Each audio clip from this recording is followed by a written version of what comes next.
Welcome to my channel. இன்றைக்கி நம்ம Gopi rice பண்ண போகிறோம். அதுக்கு ஃபஸ்ட்டு நம்ம அடுப்பை ஆன் பண்ணிக்கலாம். அடுப்பை ஆன் பண்ணிவிட்டு ஒரு வாணலி எடுத்து வச்சுக்கலாம். வாணலியில் கொஞ்சமாக லைட்டாக எண்ணெய், கொஞ்சமாக சோம்பு ஆட் பண்ணிக்கலாம். சோம்பு நல்லா பொரிஞ்சு வந்ததும் அதில் கொஞ்சம் ஆனியன் ஆட் பண்ணிக்கலாம். எனக்கு ஆனியன் ரொம்ப நிறையா இருந்தால் பிடிக்கும், அதனால் நான் 2 ஆனியன் வந்து ஆட் பண்ணியிருக்கேன். அப்புறம் ஒரு 4 ரெட் சில்லிஸ், அப்புறம் வந்து கருவேப்பிலை, இதெல்லாம் வந்து நல்லா வந்து சாட்டே பண்ணிக்கோங்க. ஃபஸ்ட்டு நல்லா சாட்டே பண்ணி விடுங்க, அப்போ தான் நல்லாயிருக்கும்.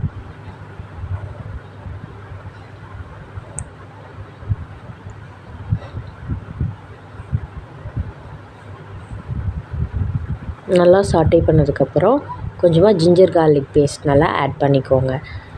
எண்ணெயில் ஆட் பண்ணிங்கன்னா தான் அந்த பச்சை வாசனை வந்து போகும்.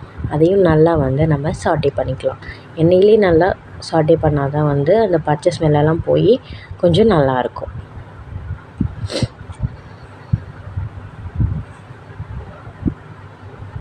இப்போது நம்ம 2 தக்காளி ஆட் பண்ணிக்கலாம்.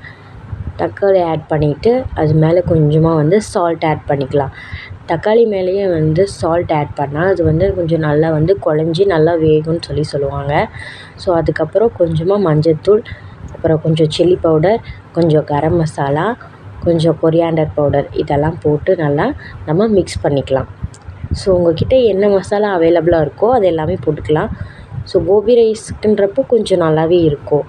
அதனால் உங்கள்கிட்ட என்ன மசாலா இருக்கோ அதை வந்து நீங்கள் ஆட் பண்ணிக்கலாம்.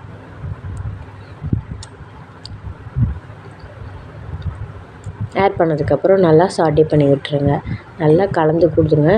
எண்ணெயில் வந்து நல்லா அந்த மசாலாலாம் நல்லா வேகணும். அந்த ஸ்மெல் வந்து நம்மளுக்கே தெரியும். அதுக்கப்புறம் நம்ம ரெடி பண்ணி வச்சுருக்க கோபி 65 வந்து நம்ம அதில் ஆட் பண்ணிக்கலாம். ஆட் பண்ணிக்கிட்டு அதையும் நல்லா சாட்டே பண்ணி விட்டுருங்க.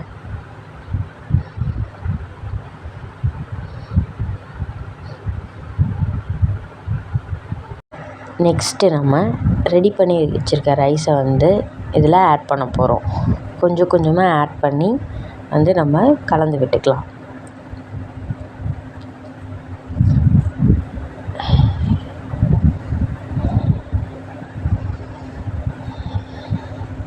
அடுப்பு லோ ஃப்ளேமில் வச்சுட்டு கலந்து கொடுங்க, இல்லைன்னா அடி பிடிச்சிக்கும். அப்புறமா கொஞ்சமாக பெப்பர் பவுடர் ஆட் பண்ணி நீங்கள் வந்து நல்லா கலந்து விட்டுக்கோங்க. ஃபுல்லாக கலந்து விட்டுட்டே இருந்தீங்கன்னா நம்மளோட கோபி ரைஸ் ரெடி. இந்த ரெசிபி எப்படி இருக்குன்னு கீழே கமெண்ட் பண்ணுங்கள். மறக்காமல் நம்ம சேனலை சப்ஸ்கிரைப் பண்ணிக்கோங்க.